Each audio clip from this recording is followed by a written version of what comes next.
Mārcis Skadmanis stāv pie savas bojāgājušās māsas jaunās mākslinieces pēdējā darba – Vēja egles. Dainai pašai savu darbu skatīt nebija lemts.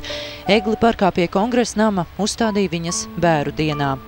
Dainu un viņas tēvu Jāni 21. novembra pēcpusdienā apraka Maksimus Jumts. Mārcis par traģēdiju uzzināja no jaunākās māsas, kura brālim zvanīja uz Angliju un teica: "Lūdz Dievu, lai viņi būtu dzīvi." Taču 7 no rīta ģimene saņēma sēru vēsti. Vispirms atrada tēvu, pēc tam arī māsu. Mārcis mājās atsteidzās jau nākamajā dienā, lai atbalstītu mammu un palikušās 3 māsas. Nav bijis laika skumt, bija jābūt stipram viņu dēļ.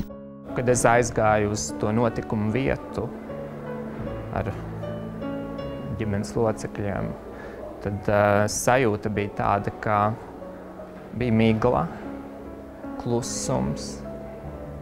Bija tādas ļoti spēcīgas sēras sajūta. Un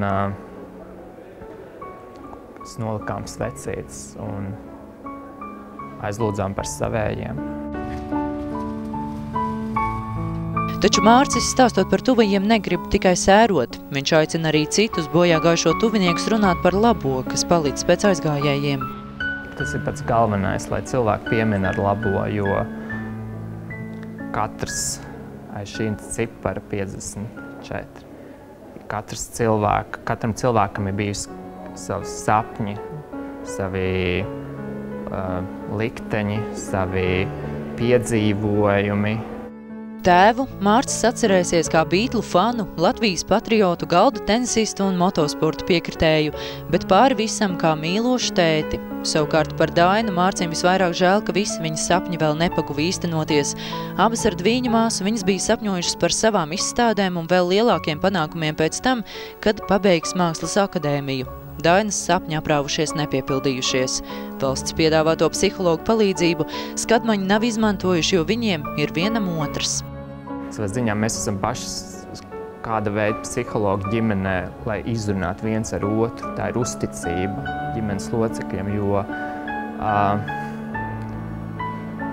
ir vajadzīgs laiks, lai redzētu, vai ir vajadzīgs vērsties. Un, protams, mēs šos jautājumus risināsim, bet tas viss notika tik pēkšņi. Tas notika tik ātri, kad, ir vajadzīgs laiks. Mārcis ir apņēmības pilns, ka vainīgos ir jāsoda, bet naida vai dusmu viņu ģimenē nesot. Viņš pats ir gatavs iesaistīties sabiedriskajā izmeklēšanas komisijā un aicina to darīt arī citu upuru tuviniekus. Mārcis atkal un atkal ar lepnumu stāstot atgriežas pie māsas egles. Tās esot tās Maksimas dvēselītes, kas tagad vizuļo vējā, bet naktī, laužot gaismas starus, sniegā veido saules zaķīšus.